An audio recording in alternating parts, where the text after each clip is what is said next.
site in 1990 had lots of artifacts that were available to see, now of which are all gone.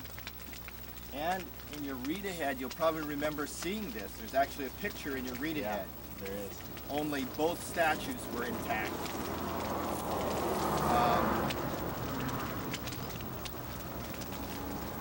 What you're also seeing as we look up to this is another form of the psychological warfare that the Assyrians practiced. Did you see the panel above the entryway? Yeah, slavery. Depicted in that panel is slavery, the enslavement of peoples that they had dominated.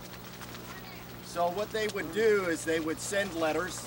Sennacherib sent a letter to Hezekiah, recorded in Isaiah 35, that said, in essence, if you will pay duty to us, you will join up with us, and everything will go fine. If not, we'll utterly wipe you out. We will kill you. What they would do is they'd take their enemies and they'd post them on a stick out in front of the gate, let them, their bodies rot there. So again, if you were somebody approaching the city, you've got this massive stone structure, you've got obstacles, and then you see these pictures and dead bodies posted out there. Tell you what, be something to behold. Can any of you think of some examples of modern day psychological warfare? Pamphlets. Say again? Pamphlets being airdropped. Yeah, right here, right? Did it work? Yeah. To a certain extent. Quite a bit. Yeah, most of the Iraqi army gave up without much of a fight, didn't it? Any other examples? Concentration camps. Okay, concentration camps. That would be a real negative example of psychological warfare. Exactly right. But how about when the United States practicing psychological warfare? Any other examples? Rattle our sabers against North Korea, get them all on guard. Exactly right. And same thing with the terrorists with us. Yep. The terrorists with us, they got us on guard so much that... In Operation Just Cause, we went down there with flashing lights and everything to flush out Noriega.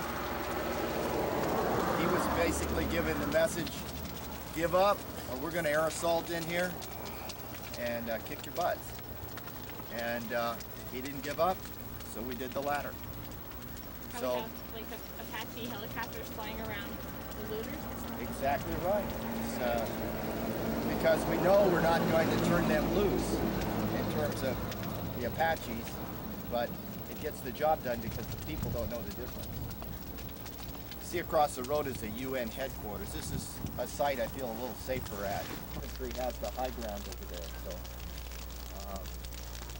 we're a little bit more protected on this side. Plus this road is really quiet. Okay, and then one of the other things I want to make sure, this is a reconstruction. Hold a second. You remember in those times they thought their king was both king and God. That's why he has these godlike wings and qualities. So.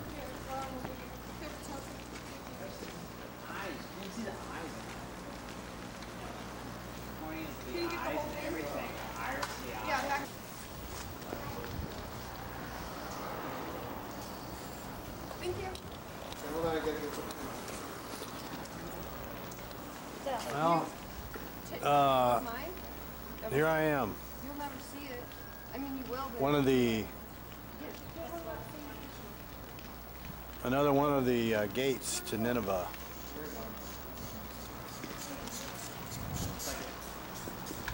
Here, I'm gonna get back here.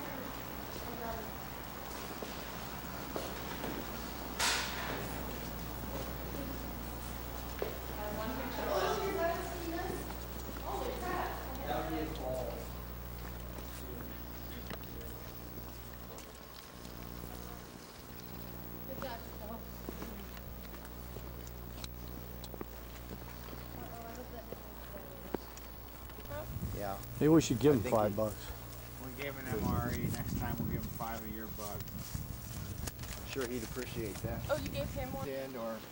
Or the east, because he was coming from Palestine. He was coming from Israel. Jonah was a Jew. the likelihood of him actually being buried over there in the Mosque of Jonah is quite small because he was a Jew. They wouldn't have been interested in being buried on Arab ground. They got along with each other about as well as they do now, which ain't too well. There was 120,000 men that lived on this site, inside this 12-kilometer perimeter. So you just met a family over there. There's one man, he has 2 wives and 4 children, another one on the way. So you get an idea that there was a heap of people that lived here. The Bible says it took Jonah 3 days to journey across the city. And some people want to say, well, that meant the whole region. But when you go down in town, in any of these towns, and you see all these streets, none of them run square, they all run sideways. And if you're walking down there, there's about 12 little kids that surround you, and they all go, hey, mister, hey, mister, what's your name, what's your name? And you can't hardly walk. So I think that it was 3 days' journey just across this site because of that. Obviously, the middle has never been excavated. There's probably just literally thousands of pieces of archaeological material to be found. When Henry Lanyard came here in 1850, he took the good stuff back to the British Museum, and then some of it ended up in the Louvre in Paris. So if you ever get there and you see those materials, you can say, hey, I was where that came from.